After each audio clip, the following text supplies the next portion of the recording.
Langlois noticed some alarming peculiarities. For example, he noticed that a single sentence contained scripts from different centuries, or that the shapes of letters and words were distorted or smushed together to fit onto a fragment. To Langlois, this implied that this letter was already fragmented when the writer wrote on it. Unfortunately, in Langlois' skilled eyes, this only meant one thing. Some of these scrolls were fake. Yet he didn't break the news to his team for at least a year. Perhaps he absolutely wanted to be sure before saying anything, or part of him didn't want it to be true. Eventually, he did tell his colleagues, and the team concluded that Langlois, sadly, was correct. And upon further studies, the team determined that about half of the scrolls in the businessman's possession are forgeries. The team went on to publish their findings in a journal called the Dead Sea Discoveries in 2017. But this was only the beginning of the expose for Langlois.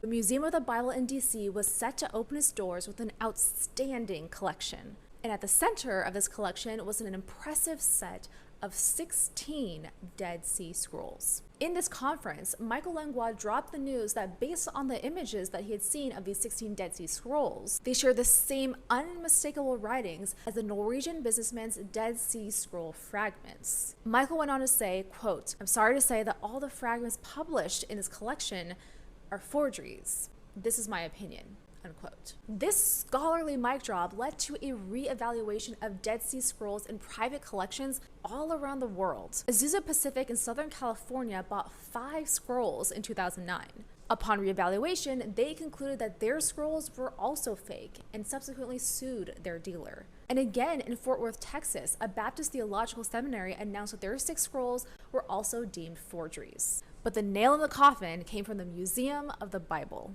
After Dr. Langlois' revelation, the museum hired an art fraud investigator who utilized imaging and chemical techniques to confirm or deny the scroll's authenticity. In 2020, the museum announced that their centerpiece collection of 16 Dead Sea Scrolls were entirely made up of forgeries. Langlois appeared to be the bearer of bad news, and that was putting it lightly.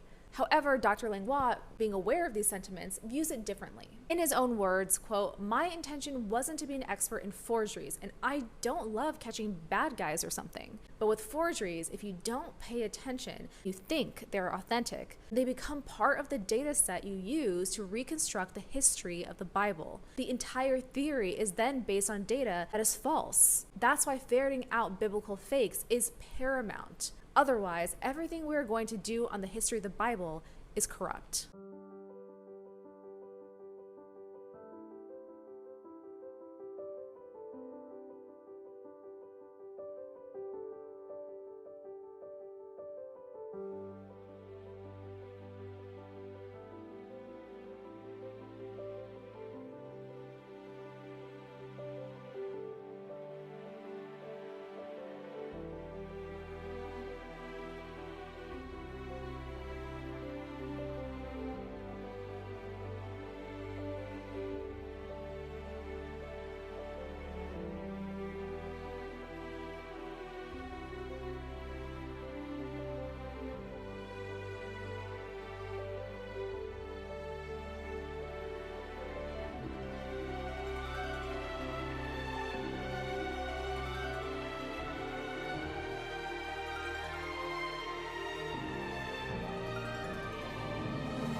serpent cathedral inside Vatican Pope Paul's audience hall is shaped as a serpent and is in the same room as the rising of Lucifer.